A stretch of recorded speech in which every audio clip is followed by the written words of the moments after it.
रे मिट जा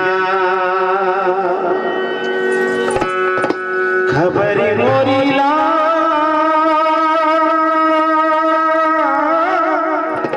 रे खबर मोरी ला रे बहुत दिन में बीते बीते बहुत दिन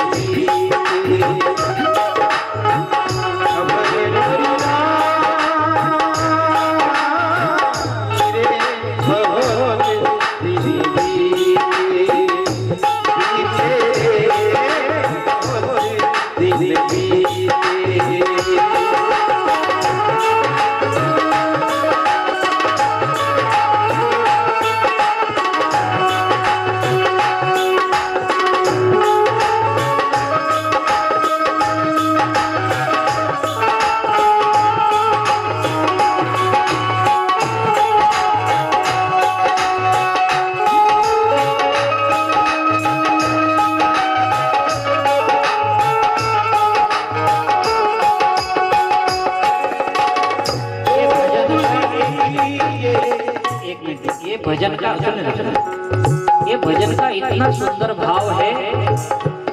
माँ राधा जी भगवान श्री कृष्ण के विरह में कह रही है कि बहुत दिन बीते तेरी याद करते करते बीते रे बहुत दिन बीते कि अब तो तू हमें देख ले, हमारे तरफ कृपा बरसा, हमारे तरफ एक आश लगा, हम कब तक तेरी राह देखते रहेंगे।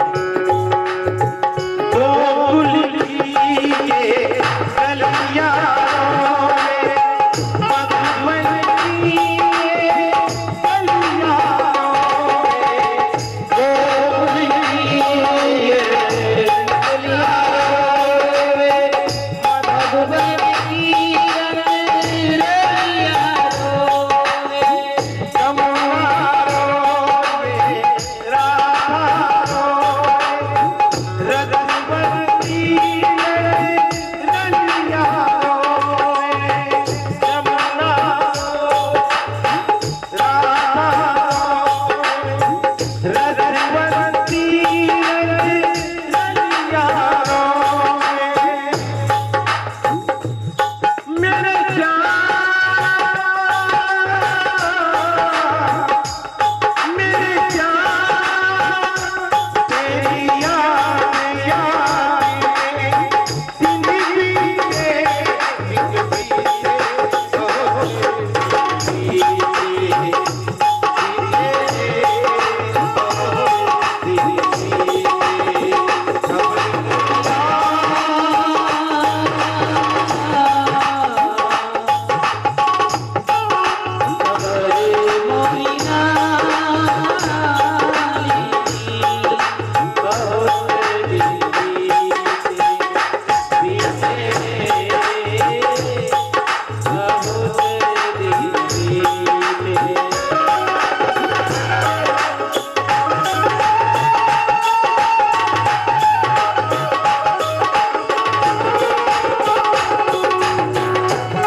कृष्ण भगवान की।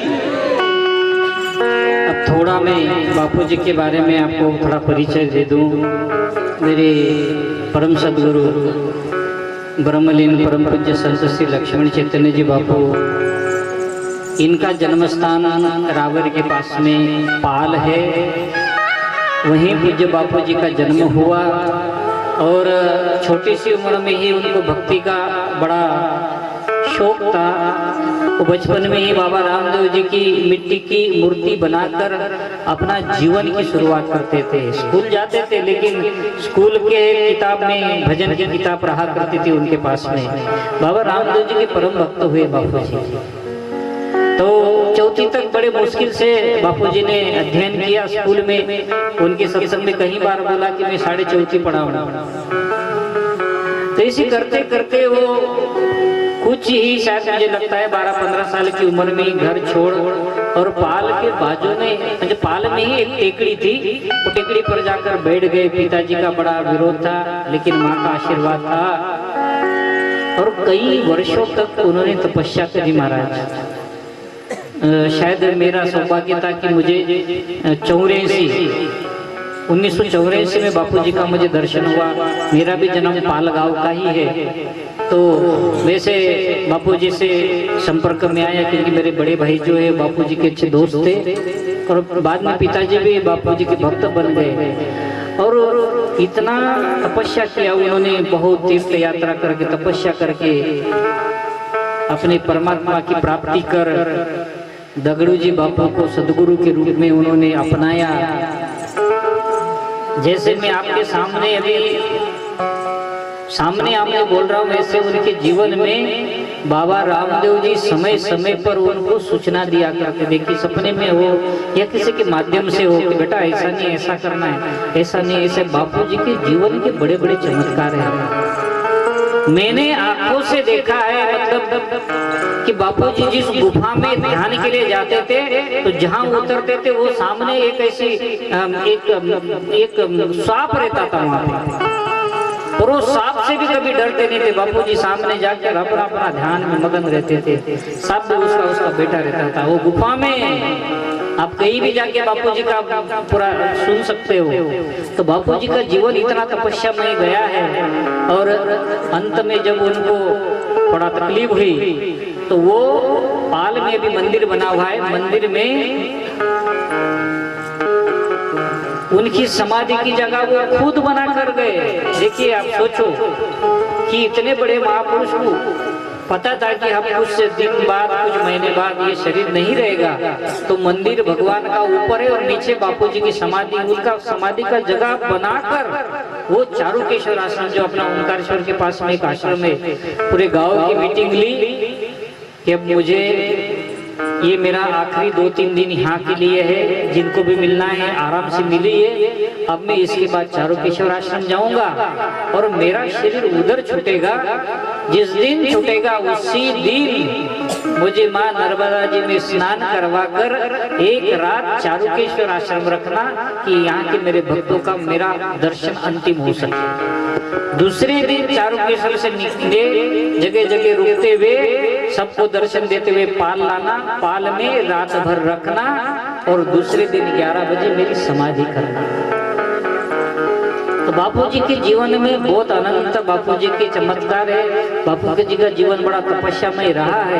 मैं निवेदन करूंगा कि जब भी समय मिले पाल में जाइए और बापूजी के समाधि के सामने अपना दर्शन करें और अपने सुख दुख की बात उनको सुनाए कि बापूजी इतना देकर गए हैं, बापूजी इतना समझा के गए हैं कि अभी नया कुछ सुनने का, नया कुछ देखने की कोई जरूरत नहीं। बस हमारे गुरु ने जी हमको शब्द दिया है, उस शब्द को जीवन में लेके हमारे जीवन में प्रकाश, हमारे जीवन में आनंद, हमारे जीवन में सुख शांति कैसे आए, गुरु के शब्द को लेकर। देखिए हमारे कुछ उपल खेड़ा के, बोल खेड़ा के प्रेमी आए हैं, तो वो जहाँ भी उनको पता चला कि मेरा सत्संग है, सीधे गाड़ी ले और चले आते, मुझे पता भी नहीं था। और मैंने ये कार्यक्रम तक किसी को भी फोन नहीं किया, कुरान की वजह से थोड़ा बंधन है, फिर भी उनको पता चला और मेरी समिति यहाँ आ गई। तो उनके लिए धन्यवाद देना चाहिए कि वो बाकी कहीं जगह से आए हैं, हमारा देउल गांव से आया, हमारा उठ के चला गया हो। बाकी कई जगह से मैं किसी का गाँव रह गया हो तो माफ करना, नहीं तो ऐसा। बोलो लक्ष्मण बापू की, सतगुरु जी का नाम है, घर के भीतर था ऐसे दीन दयाल को बारंबार प्रणाम। परमेश्वर से गुरु बने तुम देखो वेद पुराण, सेठ फरीदा यूं कहे गुरु घर है भगवान। एक बार लक्ष्मण बापू की जय जयकार हो जाए। बोलो लक्ष्मण बापू की। शेख फरीद करके एक बहुत बड़े संत हो गए मुस्लिम संप्रदाय में। देखिए अंतिम शब्द क्या बोला उन्होंने, शेख फरीदा यूं कहे गुरु घर है भगवान। गुरु हमको भगवान से मिलाता है। आज समझा मैं आपके सामने बैठा हूँ, मेरी क्या औकात थी कि मैं आपको सत्संग सुनाऊं, लेकिन उनका आशीर्वाद, उनका प्यार जो मुझे 2 शब्द बोलने का लायक बनाया, नहीं तो फिर मेरी भी क्या औकात थी। कोई 300 रुपये रोज का आदमी था, इसके अलावा तो गुजिया छोटी मोटी नौकरी लग जाती थी, स्कूल पढ़ता था तो छोटी मोटी नौकरी लग जाती, लेकिन वो नौकरी भी क्या होना था। तो बापू जी का आशीर्वाद हम सब पर बना रहे हैं। आप जाइए एक बार, सबके सब जाइए और बापू जी का दर्शन करके आइए।